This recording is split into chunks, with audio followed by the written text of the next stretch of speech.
Hello everybody, welcome back. I'm MrRedClaw. Welcome back to some more World of Tanks. So today, I am back once again with the Best Of series, this time for Best of UK. We are nearly halfway done through the nations, and this time, it is time for the English tech tree, the United Kingdom tech tree to be exact. And we are starting off with a tier 8 medium tank that I've had for quite some time because, yeah, this is kind of where the tech tree kind of slows down around the Centurion one time, you know.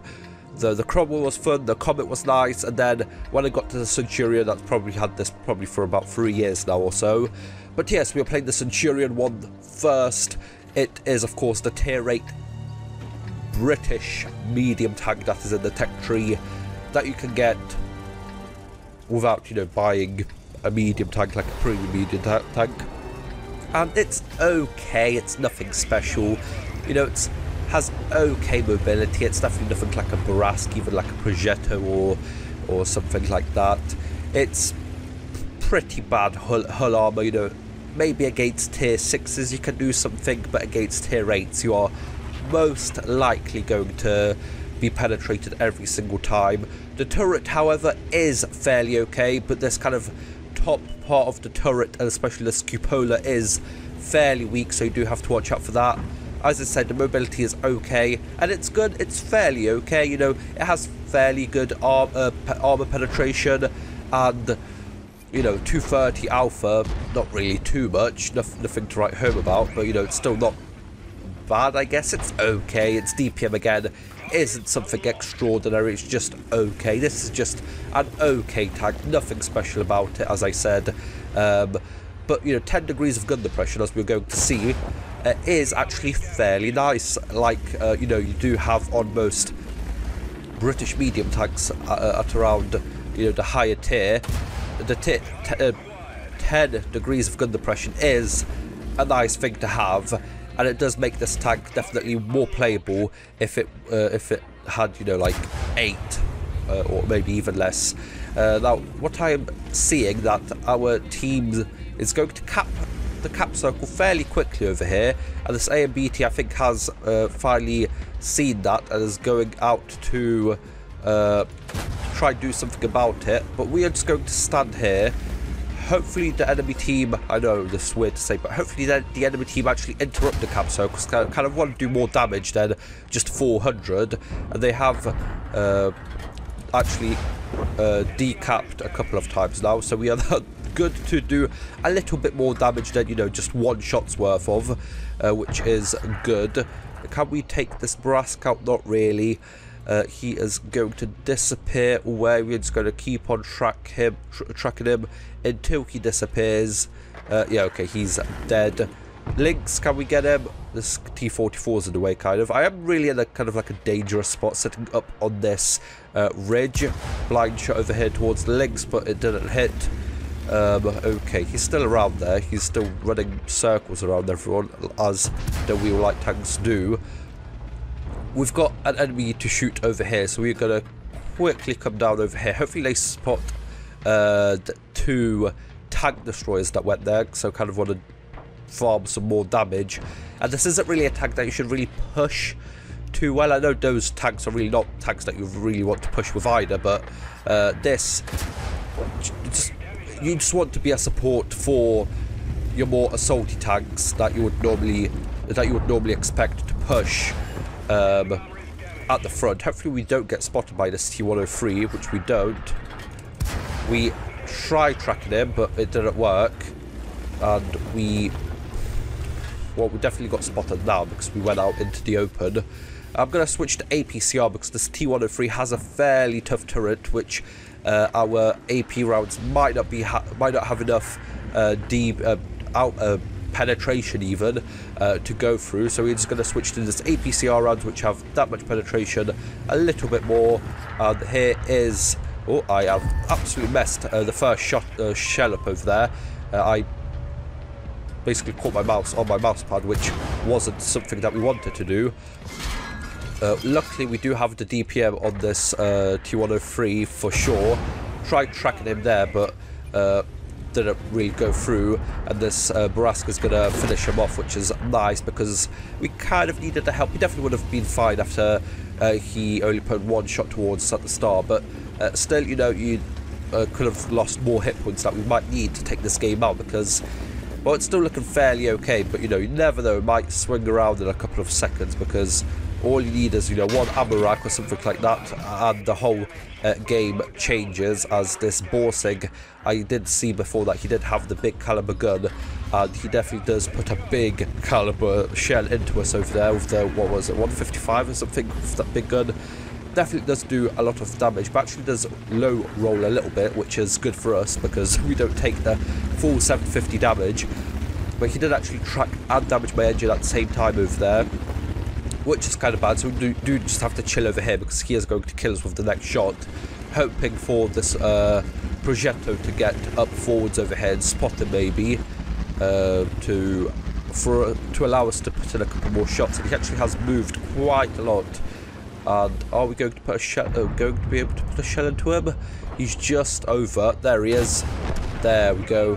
And now all that's left is a Vipero, which is dead. 2,000 damage for a Centurion Mark 1.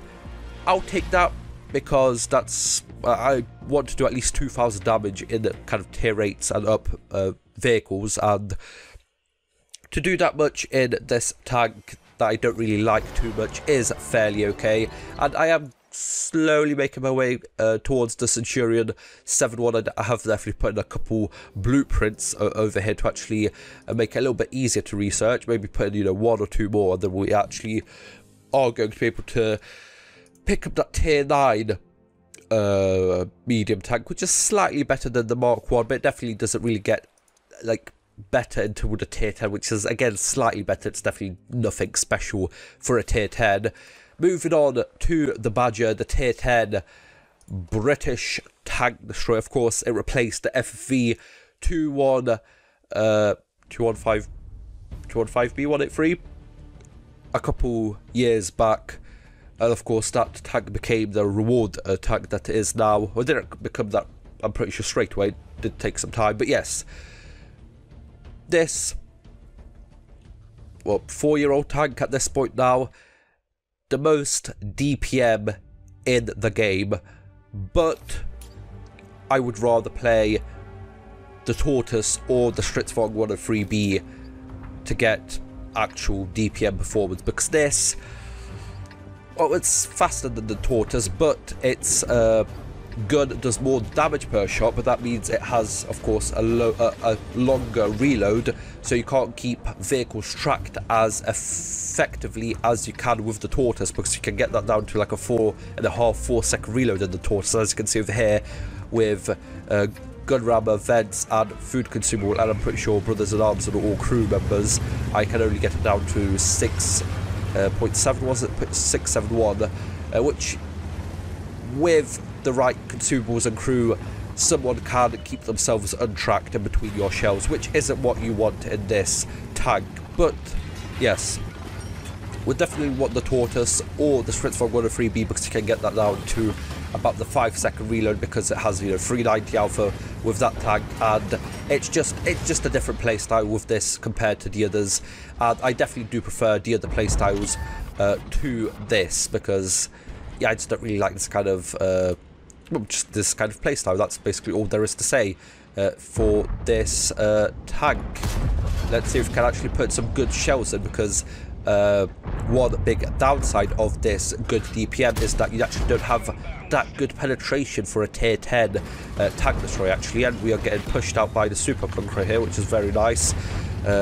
Very big PP energy by him over there. Luckily we have okay armor enough to actually make that what was it, that chieftain to actually not be able to want to shoot us. We did get hit by the 60 TP over there, but that was something that we just had to take over there. Now we just have to push forwards over here, not to get shot by this chieftain right here, and hopefully, I'm not really sure what he's trying to do, as we are basically impenetrable at this point.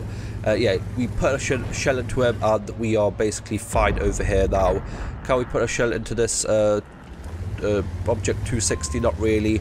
And he can actually go down and actually try and do something to us, so we should kind of try and avoid him. We are in a fairly tricky spot right now, to be honest. That Super Conqueror has definitely put us into a difficult spot, and his teammate is now out because he was definitely such a good player, like his friend over there.